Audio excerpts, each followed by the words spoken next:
Bob Chapman's kind of a Goldman Sachs watcher, so we were talking about that, and also an international forecaster. He's got a website. You can link up to him through coasttocoastam.com. I put up some very cool links, I think, on my blog this week. I really particularly want you to go to coasttocoastam.com and go to the blog and pull up that link to the choir from Europe that simulates a rainstorm using their finger snaps and claps and then jumping up and down on the risers to get the sound of thunder. It's really cool. And I've been sharing it with everybody, sent it out to, everybody in my address book this week and everything.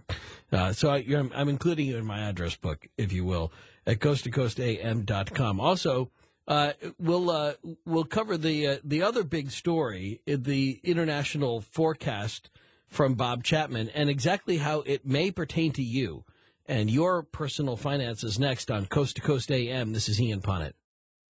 We're still lining up the calls, but we'll get to a bunch of them coming up here for Bob Chapman, international forecaster. Bob, this all goes back to the conversation starter about Goldman Sachs, and I was on your website, and it showed that it's almost a guarantee. The average employee at Goldman Sachs will make $250,000 a year.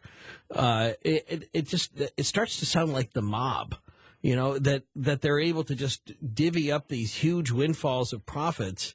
It can't be that every employee is worth $250,000. I don't know. It just seems insane. But they've got all these profits, but it seems like so much of it comes out of the government, nickel, and all of this is being done by computer programming. It's just not that hard. But that wasn't what I wanted to get back to. I wanted to mention, you say on your blog or on your website, 57 banks have gone under this year. Is that 57 national banks, or does that include all the local banks, too?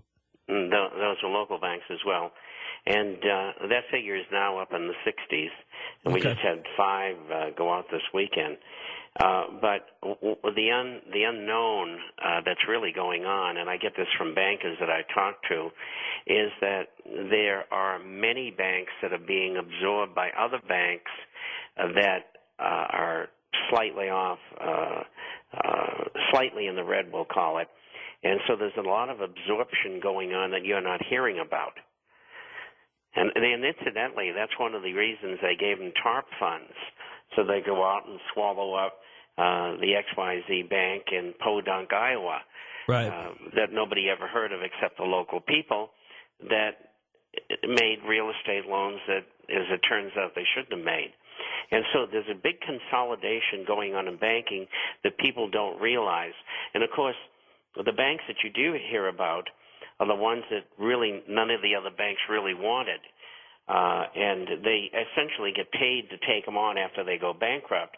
And the FDIC then is on the hook for the difference. Now, the FDIC has about $18 billion left, and if they were to cover just 1% of the savings accounts of the people in the banks, they would need about $700 billion to cover that. And they have already asked Congress, behind the scenes, so to speak, for $500 billion. And I think they're going to get $500 to $700 billion. And mind you, that only covers 1% of the assets of the bank. So the banking system is in real trouble. All right. We'll grab a couple of calls here for Bob Chapman, and thanks for hanging on. Larry in Venice, Florida, on Coast to Coast for the International Forecaster. Larry? Hi, everybody. The Japanese men who were arrested on the Swiss border trying to smuggle $134 billion worth of U.S. Treasury bonds out of Italy, that story came and went so fast, if you blinked, you'd miss it. To me, it seemed like that should have been a huge, enormous, significant story because apparently the government of Japan was trying to dump $134 billion worth of Treasury bonds. Right.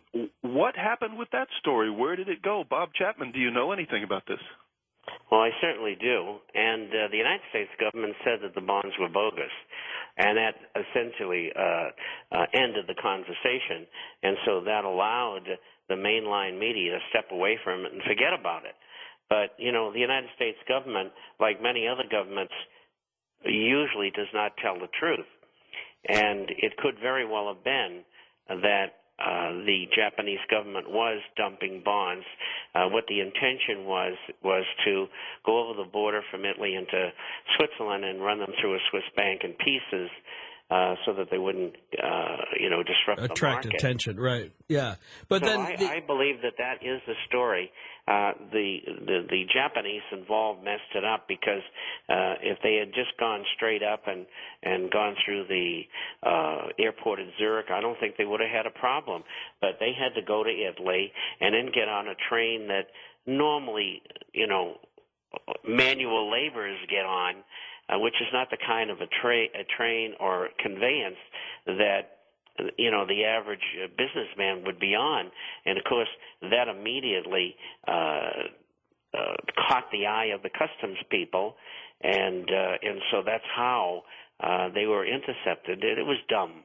Yeah, but interestingly enough, though, if our government if we knew that the Japanese were trying to do this and that this was something that the government was pushing people to go and achieve, maybe it was a test pilot of a program. Maybe this was just to see whether or not it would work. Then the government's claim would be, look, we're trying to keep people from panicking. By saying that it didn't really happen or that these were forgeries and disconnecting these three people from the actual, from officials higher up in the Japanese government, it allows people to not panic. And the claim would be that they went behind, closed doors and they said, look, you guys do this again, and we're going to come down on you, or something like that. Well, I think the United States government may very well have known about it. The relationship with Japan is extremely close and has been since after the Second World War, and a lot of deals were cut. And I think one of the deals was that we'll take good care of you if you do what we tell you to do. And that syndrome is still going on in the relationship with Japan and the United States. And it could very well that our government knew about it and probably was holding their heads in their hands along with the Japanese, saying how dumb, we should have done it another way. Bob Chapman, the international forecaster for Sherry in Scottsdale, Arizona, on Coast to Coast. Sherry? Hi, Bob. Hi, Ian. How are you guys tonight? Fine, thank you. Great. I am really thrilled to hear this. I have really been, in August, which we're now in August of 2005, I completely saw this coming because of an excellent advisor. My question is, what can we do about it? My husband doesn't believe this is going on. That's my number one concern. What's What does your husband not believe? He doesn't believe that. Well, he just doesn't believe the whole economic collapse is really going to happen. He just thinks we're going through another deep recession. He doesn't believe, as I do, that the bankers are totally behind all of this mess that's going on. And I can see it as clear as day. I mean, when I followed a good advisor, that's been an independent advisor.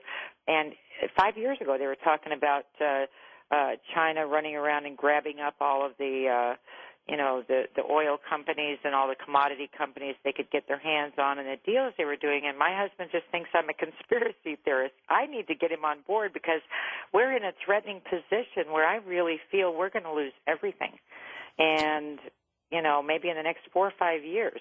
And he won't get in a defensive mode. He thinks buying gold is nuts, He said he would never buy gold in his entire lifetime. And he just says, I have a different outlook than you do. All right. Well, let's get Bob to comment on that for Sherry. There's a lot there. Go ahead, Bob. Well, opposites attract. And I'm not saying that facetiously, but there are some people